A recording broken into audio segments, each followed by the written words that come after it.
2022 का election UP में शुरू होने वाला है और कैंपेनिंग अभी से शुरू हो चुकी है। सभी राजनीतिक दल अपने अपने तरीके से प्रचार में लगे हुए हैं। कल गृह मंत्री ने कह दिया कि योगी आदित्यनाथ ने यूपी में राम राज्य कायम कर दिया, गुंडागर्दी, बेरोजगारी और बहुत सारे मुद्दों को उन्होंने बोला कि यूपी में शांति बहाल कर दिया, दंगा मुक्त यूपी बना दिया गया। हमारे साथ में समाजवादी पार्टी के प्रवक्ता हैं जनाब मोहम्मद आसिम, हम इनसे बात करेंगे।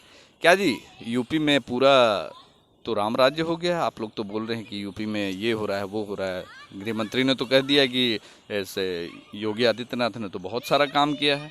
अच्छा, योगी आदित्यनाथ ने अच्छा काम किया है, वो तो कहने वाले कौन है, उनके गृह मंत्री है जिन्हें पूरी तरीके से पता है। और यूँ समझ लीजिए कि ये पूरी छटपटाहट भाजपा वालों की है, जो सपा के उत्तर प्रदेश में आने की आहट दिख रही है। और वहाँ की आम जनता, आम आवाम पूरी तरीके से ये तय कर लिया है कि इस वक्त इस बार योगी की छुट्टी तय है और अखिलेश को अपनाने के लिए पूरे उत्तर प्रदेश की जनता ने कमर कस लिया है। और यूं अल्फाज में कहना चाहता हूं कि पूरे उत्तर प्रदेश की जनता गली कूचे से ये आवाज़ आती है कि जान मांगो जान देंगे, माल मांगो माल देंगे। जान मांगो जान देंगे, माल मांगो माल देंगे, लेकिन यूपी की कुर्सी अखिलेश भैया के अलावा किसी को ना देंगे।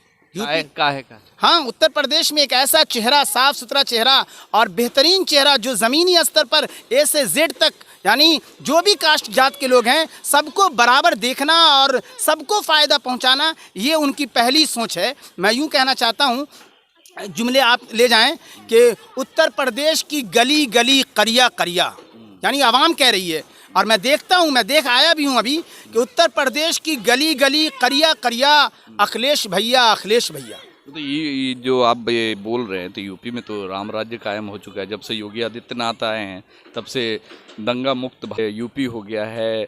वहाँ महिलाओं को सुरक्षा दी जा रही है। मैं नहीं, गृह मंत्री खुद बोल रहे हैं, तो क्या कहेंगे, सही में कायम हुआ है या नहीं हुआ है? और मुलायम सिंह के जो अखिलेश यादव के वक्त में जो जंगल राज जो था उसे ख़त्म कर दिया गया है। नहीं, आपको ये मालूम होगा कि जनता जो है वहाँ की इतनी समझदार है कि जनता और पूरे मुल्क के लोग ने देख लिया है कि वहाँ की जो उत्तर प्रदेश में जो राम राज के बारे में कह रहा है, हकीकत में राम भी शर्मिंदा है उनके करतूत से। हाथरस की घटना देख लीजिए। अभी एक महीना कबल एक महिला, अच्छी महिला के साड़ी वगैरह खींचना वगैरह, इस कदर बदतमीज़ी पर ये लोग उतारू हो गए हैं कि उनको छटपटाहट खुद दिख रही है। तो आपको ये भी मालूम होना चाहिए कि उत्तर प्रदेश की जनता भी और वहाँ का यूँ समझिए कि कानून नाम की जो चिड़िया है वो उत्तर प्रदेश से उड़ चुकी है। अगर आपको ना मालूम हो और आपको फिर भी यकीन ना हो तो आप वहाँ जो सहाफ़ी हजरात है उन लोगों को जो मारा गया, कानून की बात कर रहे हैं, वहाँ तो गुंडों को इनकाउंटर किया गया है। जो अपराधी तबके के लोग थे उन्हें, कितने लोगों को योगी जी ने ऊपर भी पहुंचा दिया, कितने लोगों को जेल भी कर दिया। और वहाँ तो गुंडा राज अब खत्म हो चुका है। आप यकीन मानिए, हमारे अखिलेश यादव जी राष्ट्रीय अध्यक्ष ने ये कहा है कि तुम इसी अंदाज से राजनीति करो कि बाद में बर्दाश्त कर सको, क्योंकि पूरी आवाम के दिल में अखिलेश यादव और नेताजी के काम काज जहन में है और वो बसता भी है। और आप यकीन मानिए कि ये बदला लेने की राजनीति जो अनट सनट हो चुकी है, बस इसके अलावा और कुछ नहीं आ रहा है इन्हें कि बदला, वरना ज़मीनी स्तर पर ये सारे इसमें नाकाम है। और आपको ये मालूम होगा कि ये स्टेशन का नाम बदलो, सड़क का नाम बदलो, ये सब। और आप भी मीडिया से हैं तो आप जानते होंगे कि अगर किसी चीज़ का भी नाम बदला भी जाए तो उसमें पब्लिक का कितना पैसा खर्च होता है।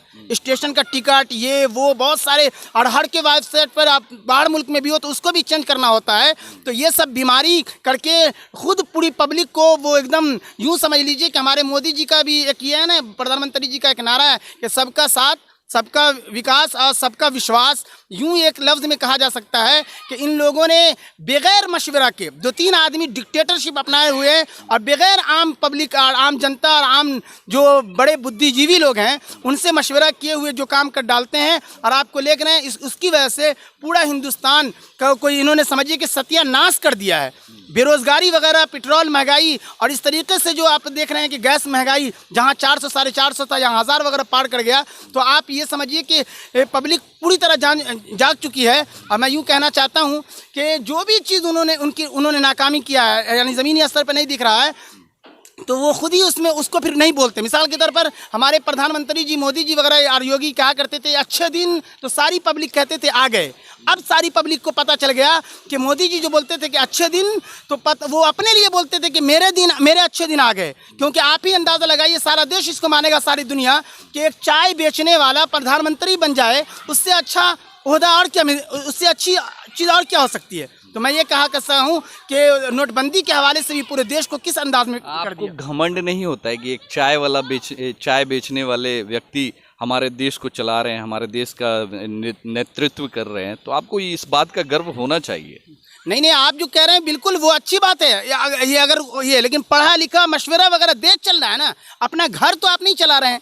देश चलाने में देश का क्या फ़ायदा है उसको देखना चाहिए। फ्री में वैक्सीन दे रहे, पूरे भारत को फ्री में वैक्सीन दे रहे हैं, तो आप ये बड़ी बात है कि नहीं? वैक्सीन फ्री में दे रहे हैं तो जनता की कमाल है ना, जनता का माल है। और आपने वैक्सीन पे तो कम है, आप यूँ समझिए कि वैक्सीन ये खास करके ये जो वैक्सीन का वादा करते हैं, तो वैक्सीन जनता के पैसे से मिल रहा है। दूसरा मैं पॉइंट बता रहा हूँ कि बंगाल में कैसे वैक्सीन जनता के पैसे से मिल रहा है? सरकार दे रही है। भाई सरकार कौन बनाती है? सरकार जो है, या फिर ये जो पूरी हिंदुस्तान है वो पूरी जनता की है। ये सब किराएदार हैं। कहा है, राहत इंदौरी के बड़े मशहूर शेर हैं कि जो आज साहिबे कुर्सी हैं कल नहीं होंगे। किराएदार हैं, जाती मकान थोड़ी है। तो आप यकीन मानिए कि असल मालिक जनता होती है। तो आपको मैं वैक्सीन के हवाले से कहना चाहता हूँ कि वैक्सीन का 2 डोज दिया जाता है ना, पहला डोज और दूसरा, दोनों ज़रूरी है नहीं। पहला डोज बंगाल में यूपी को दे दिया, ये भाजपा को दे दिया गया बंगाल में, और दूसरा डोज पूरे उत्तर प्रदेश की जनता ये योगी सरकार को देकर रहेगी।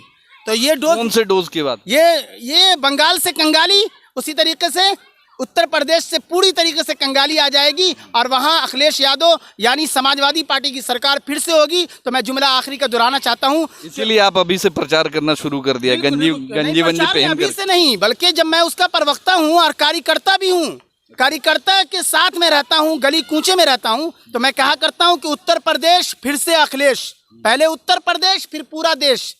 हाँ, ममता और अखिलेश मांग रहा है पूरा देश, समझे नरेश, मुकेश, उवैस, असुदैस। तो यकीन मानिए कि उत्तर प्रदेश में जो ये जंगल राज पूरी तरीके से हावी है, और तमाम आवाम की उत्तर प्रदेश में ख्याल ही नहीं है, जनता की वाकई कोई फिक्र नहीं है।